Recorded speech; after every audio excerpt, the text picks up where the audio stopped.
Hey guys, Mark Kalachi here. Thanks so much for tuning in to your monthly update with me. Today we're going to talk about the July housing market update, particularly as it relates to the Austin area. I will touch on some other areas in general, like the national housing market, but mostly I want to focus on the Austin area and surrounding cities and towns and things like that. A lot has happened in the past month. We've seen a very interesting shift, to say the least. I'm going to start by just kind of telling you what I have seen. A few months ago, it was virtually impossible for me to help a buyer to win a house at or below asking price. That is no longer the case. I am shocked, but a little excited, honestly, to tell you that I have had clients recently who have been able to successfully procure a winning bid on a house at or even below asking price. It's just incredible. One recently, we won a house right at asking price. And several offers I've made for clients have been on houses with no other offers. It's been absolutely incredible. Now, this does vary from certain markets around the area. It certainly varies nationally, but here in the Austin area, I'm definitely seeing the potential for clients to win a house. So if you're somebody who's been house shopping in the past 18 months, you've probably gotten really discouraged, as a lot of my clients have in this area, because everything was getting like 10 or 20 offers. You know, nationally, the average has been 5 offers per house. It has taken at least around 3 offers on average for buyers before they actually win a house. And so just lately, seeing buyers being able to win a house on the first try, and to not have to bid 5-10% over asking price, in other words, like 50 to 100K over asking price, is just astonishing, and it happened very quickly. Now, I know a lot of people are talking about housing crash, and especially in the Austin market. We'll touch on that and my opinions and also what the data is showing right now. But for now, let's just start with a recap like I did last month. I want to show you a timeline, a history, if you will, of the Austin area in the past 5 years. So let's take a look right now at where Austin was back, as far back as I can go through the local board of realtors. Austin sat at $380,000, a median price point back in 2017. I'm going to go through this kind of quickly because this may be a long video. If you jump forward to 2018, so you go from 380 to 389, 1 year jump, a 4% jump from 2017 to 18 in the Austin market. Then you go to 2019. The Austin market jumps again, 6% to 407,400. You jump again to 2020, and we'll see a 10% rise from 2019 to 2020. The market went to 424. Now, of course, you'll know this is where a big jump comes from 2020 to 2021. Bam, 35%, 566,500 is what we were seeing the Austin area, or the city of Austin, doing in 2021. And then here we go for 2022. By the way, this data is the latest data. It is a lagging source of data that is available. So we're not in July. We are in July, but I don't have July's data to provide you yet. So in the coming months, we will continue to review this and see how things are changing. But for now, the latest data available is for May. So I'm pulling all the May data for the past 5 years. And so you can see May 2022, Austin has jumped yet again to 667,000. Okay, so now let's take a look here. Austin, the Texas Realtors Market Viewer here is showing a slightly different number. It's showing 662. But so roughly in the 660s, that's where Austin currently sits. It's up about 18% over last year. This is very interesting. The months of inventory has increased. This is very important because when this number is 4 to 6, when this number shows us 4 to 6, that is when we're in a balanced market. That means neither the seller nor the buyer has really an upper hand. When that number exceeds 6 months of inventory, we are in a buyer's market. So being below 4 months means we are still, even right now, in a seller's market, in a very hot seller's market. But it's no longer quite as impossible or challenging to win a house. You can still get a house. By the way, I'm still hearing of a lot of bidding wars in Austin specifically, and in the surrounding counties like Williamson, Travis is where Austin is. I also work in Bell County, which is north of Round Rock, and Georgetown. That's where Temple, Killeen, those areas are. So let's take a look at these different cities. So we can see that Austin here doubled in inventory, which is great. We need it. We were really lacking in inventory, and that's why all these bidding wars were happening like crazy. Let's take a look at some other local cities. Let's check out, let's check out Round Rock. All right, so Round Rock also increased in inventory, the median being around 545. Let's check out Georgetown, where I live. 32% increase. We're hovering at about 495,000. Inventory is not as high, but it did still increase. And by the way, some of these clients I'm telling you about are in Georgetown. So technically speaking, Georgetown is an even hotter market. It's a hotter seller's market than Austin is right now. And I was still able to win some clients, some houses. It's just been remarkable. It doesn't mean that every house is that way. Don't get me wrong. We're still seeing a lot of bidding wars, but it's nothing like we saw a few months ago. I had a listing just a few months ago, and I told that seller, man, you are so lucky we sold your house when we did. I really think you got it sold at the peak of the market, because we sold that person's house far above, I mean, tens of thousands of dollars above what it was worth. And it was just an absolutely amazing transaction. But that would not have happened today. I had to get on a call with another client this morning and tell them, because they were on the fence about listing their house, and I said, I know when we met a few months ago, you were on the fence about when you wanted to sell your house. Well, I'm here to tell you today that number I gave you a few months ago, it's very different than the number I can give you right now, because we talked about bidding wars, we talked about a market frenzy, and not having to do as much with his house to get it ready to list for sale. That is not the case anymore. I had to tell this client. I said, because I'm seeing with other listings and other buyers I'm working with, things are shifting. We're shifting back to kind of what we were seeing pre-pandemic. So let's take a look at some data here.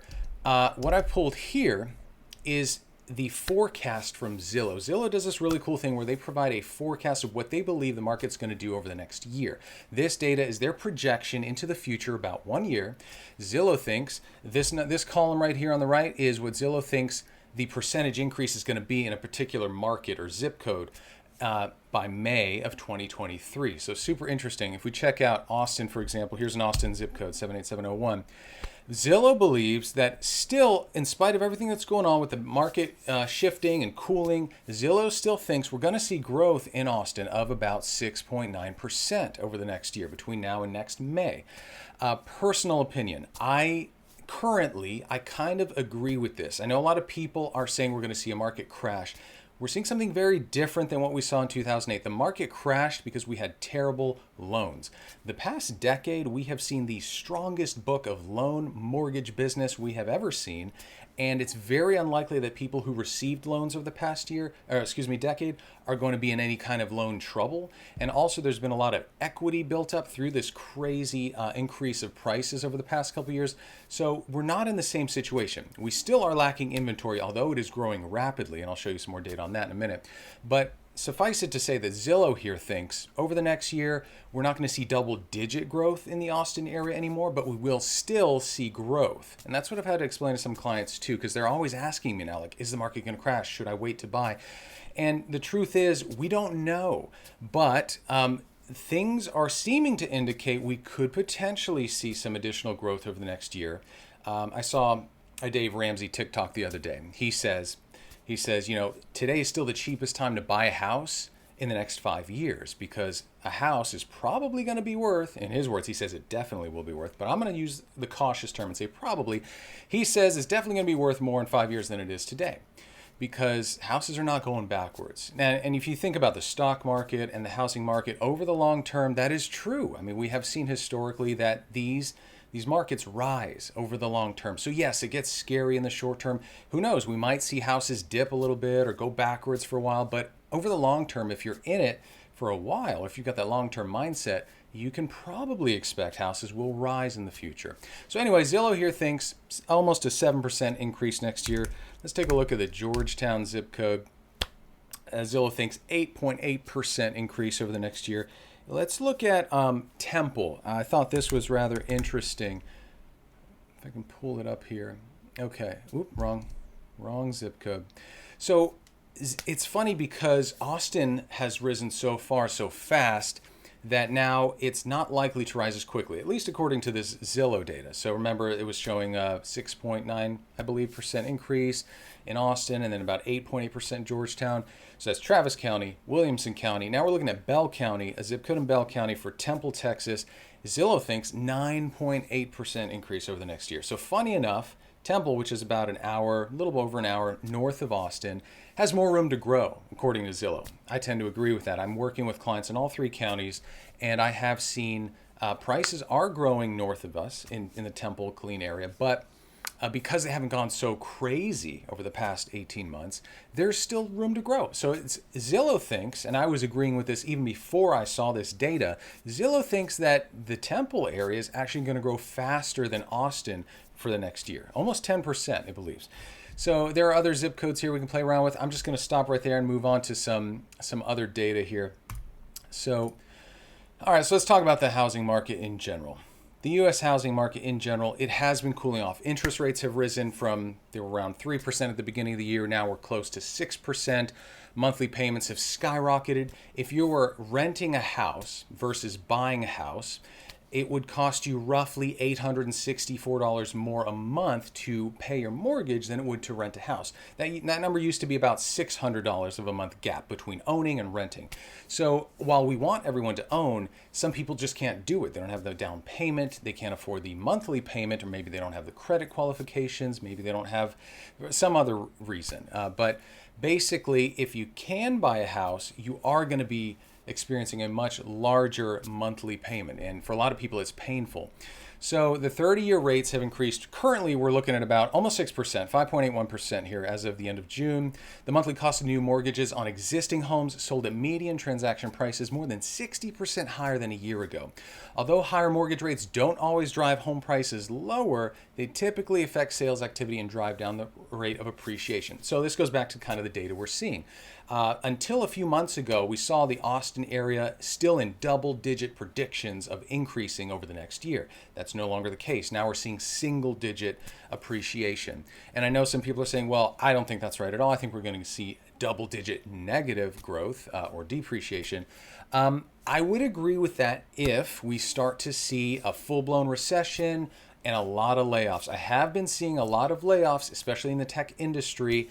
And if that gets worse, that could possibly affect the growth of the housing market in the short term. But assuming that doesn't happen, the way things are currently looking, yes, we're getting more inventory. Yes, prices are softening, but I don't see a huge downturn yet. I mean, that could definitely change. I wouldn't use the term crash or anything like that. I personally, in this current moment, think we're going to see either a stagnation of current prices where we might just stay flat for a year or so, or a little bit of a dip. I have been seeing a little bit of a dip in some houses, but what you have to keep in mind is a lot of these price drops we're seeing right now, sellers have been so spoiled over the last 18 months that they've been pricing their houses with a premium in mind. They've been literally, and I've seen this with some clients I'm working with, they will list a house higher than it's worth because they think, well, everything's going for way over asking price. So why don't I just already put the house 50K higher and then we'll just sell it for that asking price? Well, so why I believe we're seeing a lot of price drops, and personally having noticed this with clients, is people are overly zealous about what they can sell their house for. That is going away. The frenzy is over. Now we're getting back to reality, and people are going to have to sell their house for what it's actually worth, maybe even a little lower. So that zeal is kind of fading, and everyone is now having to be more realistic with where they price their house, and they got to price it correctly if they want to sell it quickly. So let's take another look here at this article. This just came out a few days ago. The director of forecasting for the National Association of Realtors. What does she have to say? The outlook for mortgage rates is that they're likely going to rise further. I believe that as well. I mean, the Fed is not done with the aggression it has to show towards inflation, because we still see a lot of inflation numbers being where we don't want them. Last I heard, it was well over 8% still. So very likely the Fed's going to keep raising interest rates. We might even see interest rates in the 7s or 8s by the end of the year. That's what some people are saying. I don't know for sure. I'm just saying that's what I've heard. A lot of people, this is causing them to look into adjustable rate mortgages, because if they don't want to pay the 30-year fixed rates, they can typically get a lower rate, at least for a temporary amount of time, by using an ARM. Personally, I don't like ARMs, but you got to do what you got to do. I have seen clients use them. It's up to them. It's up to you, whatever you're comfortable with. There are definitely signs that the market is cooling. Yes, there's a lot more inventory coming on the market, because what's happening, there's a few things happening, but what I've seen is people who had been staying on the sidelines. That's what was keeping inventory so tight. Now that the frenzy has popped, let's say, they're like, okay, the market's kind of at its peak. I better list the house now. I was waiting to list it, and now's the right time because the interest rates have risen. People aren't overpaying anymore for houses, so I better get in the game now if my intention is to sell, because there's a lot more inventory coming on the market. I'm not going to likely get a crazy amount over asking price anymore. So this is kind of the peak in a sense if you want to take advantage and sell now. And a lot of things, a lot of people were staying out of the selling market too because they feared not being able to buy a house. I had this happen with several clients. They wanted to sell their houses, but they told me, Mark, I can't sell because I'm afraid I won't be able to buy. If I put my house on the market, yes, it'll go quickly. Yes, I'll make a great profit, but then I'll be homeless basically because I'll have to bid and bid and bid on other houses. I may not win one and I may be stuck living in a hotel. So now that that's no longer the case, sellers are getting a little more optimistic about listing their house and then feeling like they can actually go buy one once they do sell theirs. So inventory is rising. We are seeing a rapid rise in inventory for that and other reasons. Let's see. Moving on to another article. The housing shortage is starting to ease. Listings are surging in June. Yep, that's by CNBC. Active listings for home jumped 19% in June, fastest annual pace since Realtor.com began tracking that metric 5 years ago. Now here we go. Austin was even mentioned in this article on CNBC. Austin inventory. It's funny how Austin was the first one mentioned. Austin inventory was up close to 145% from a year ago, followed by Phoenix and Raleigh at 113 and 112. So yes, Austin has definitely seen a large increase in inventory. But what's so funny is that still prices are staying strong. We are still inching higher. Currently, that may change. But even with all this inventory coming to market, it didn't cause a crash. We have not crashed. I know a lot of people are still anticipating that. Again, I am not, unless we see a lot of layoffs and a really bad recession.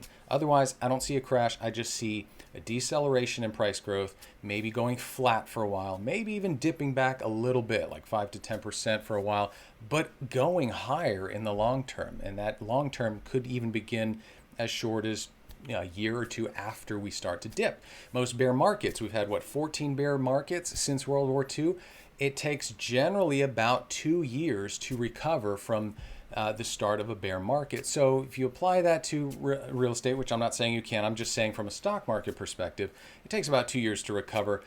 I think it's pretty reasonable to say even if we do dip backwards for a while, it may only take a couple years to recover. But hey, I'm not an economist, so don't quote me on any of that. I'm just giving you an opinion on where I personally see it going with my own house, so in the area. So let's see, moving on to another article. The 2022 summer housing market predictions. Will the housing market stay hot? I don't think it's going to stay hot. I think we're still technically in a seller's market. We are approaching maybe a balanced market, but we're still technically in a seller's market. So as long as we remain in a seller's market, very unlikely that prices are going to come backwards or go down. But that could change. Again, things have changed rapidly in just a few months with interest rates, and they could change rapidly again in another few months. We'll just have to keep an eye on it. Check in every month, watch these videos that I'm trying to put out once a month, and we'll discuss it. Real estate will continue to transition away from sellers and favoring buyers more as we progress through the mid to late 2022 year, with a slight increase in the number of homes that hit the market. Totally agree there. Yes, more houses are coming on the market. Interest rates are rising. It's harder to buy a house because it's so expensive to pay that monthly payment, especially here in Texas where property taxes are awful. I mean, just absolutely unfavorable. A lot of people have had their property taxes go up by hundreds of dollars per month because there's just no cap. For some people there are, if you have certain exemptions like homestead or you're 65 and over, or if you're a veteran, 100% disabled, there are ways to reduce your property taxes. But in general, let's say you own a rental house in the Austin area. Oh yeah, you're in trouble and that's what's happening too. We're going to talk about the rental market in a second. People who own rentals in this market, because it's uncapped how much the county can tax you, people have been seeing hundreds of dollars a month more in taxes tacked onto their monthly bill. So it's just absolutely insane. All right, so moving on. Fortunately, we're not in a housing bubble. Yes, there's been a large demand for homes, but banking regulations after the 2008 market crash are much more restrictive. We talked about this and have remained that way. Exactly. Today, buyers are more qualified to purchase and sustain that investment, which means fewer foreclosures. I get people asking me all the time, are there foreclosures out there? I'm like, sir, ma'am, it's not really a thing. I mean, there are some out there, but I've seen foreclosures honestly costing as much as any other house on the market. So it's not like it's some favorable thing to purchase like we saw back after the 2008 crash. It's not really an issue here yet. Although the supply of homes for sale could take years to return to normal levels, even if there is a sell-off, it's not going to be a fire sale at a discount price. Totally agree with that. Yeah, we might see things dip. We might see things soften. I don't think there's going to be like some buy one, get one free crazy deal like we saw in Florida back in the 2008 crash, where I was literally hearing stories about how some houses were on a BOGO sale. You buy one, you get one free because builders were desperate to get rid of housing inventory during the crash. So home prices may come down some, but not drastically like they did in 2008. All right, moving on to the next piece of information here. According to the NAR's chief economist, Lawrence Yun, he says that home sales are retreating, mortgage rates are rising, but home price gains will slow in the upcoming months. So he's still indicating there's gains to come.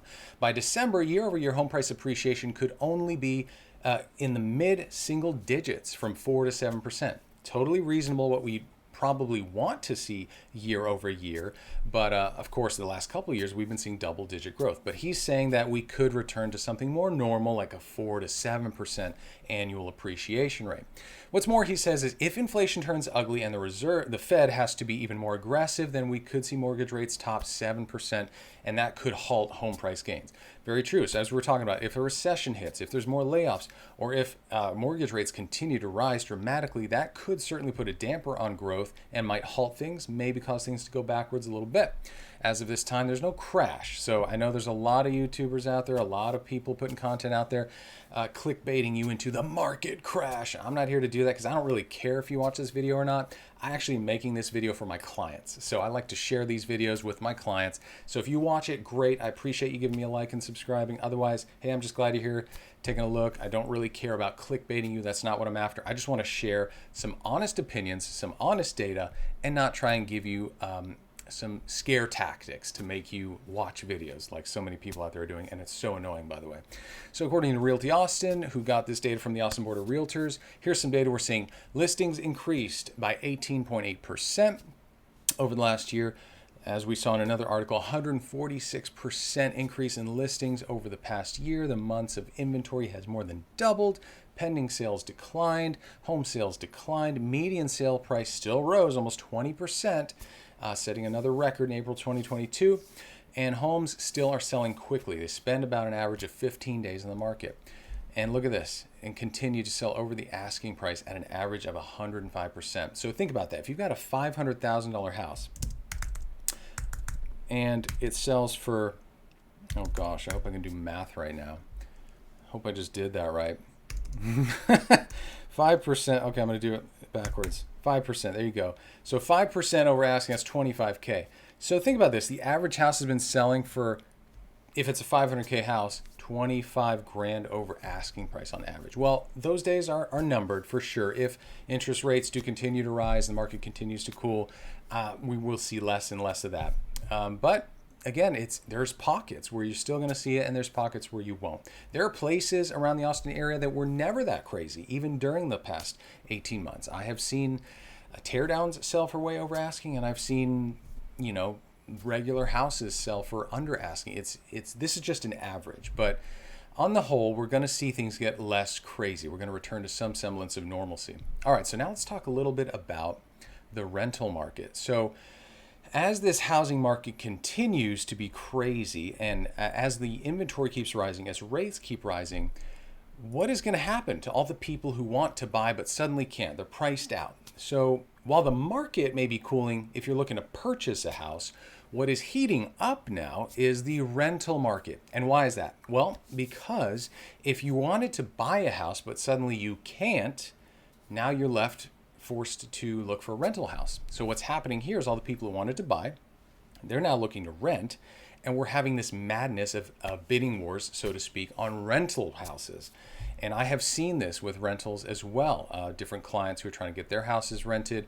People are just reaching out like crazy. I've heard people tell me who've been looking for a house for a while, they're like so desperate to get approved. Some people want to pay for a full year of rent up front. Some people are willing to pay hundreds over the monthly listed rental price. Some people want to pay double deposit, when you name it. It's just becoming a very crazy market for renters as it becomes a more challenging market to be a buyer, unfortunately.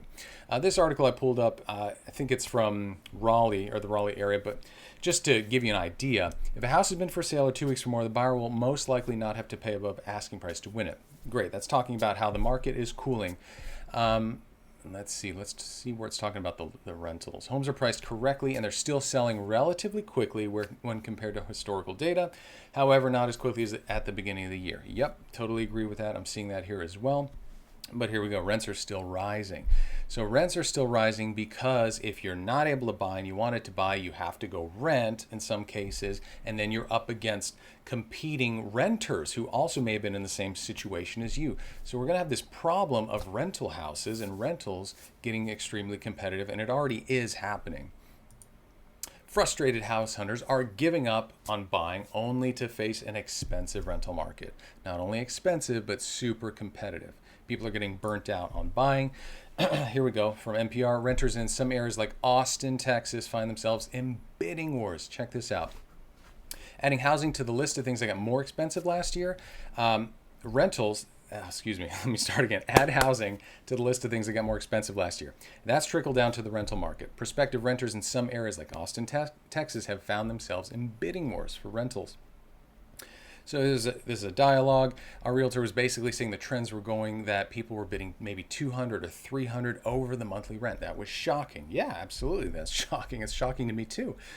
Down is not the direction the housing prices in Austin will likely go. Since the start of 2021, the average rent in Austin has risen nearly 20% to $1,500 a month. I'm seeing that much higher right now, honestly.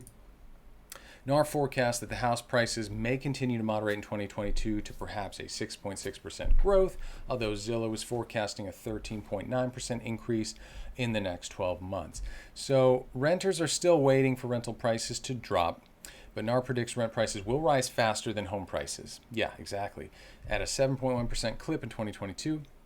That rise may encourage more houses and apartment developments. However, new rental management challenges are appearing, and tenants have greater expectations of their landlords and rental experience. Of course, I mean, if you're going to pay much more for rent, you want a better rental experience.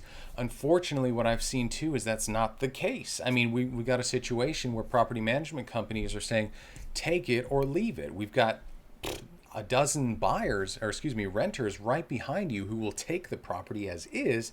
So if you don't like it, go somewhere else. And by the way, good luck winning something to rent. So that is the update I have for y'all this month. Thank you so much. I look forward to putting out another one of these videos next month. We'll have some fresh data. Some of it will still be lagging, unfortunately, but we'll continue to check it out month over month. And thank you guys for being here. Have a blessed and wonderful day. Bye-bye.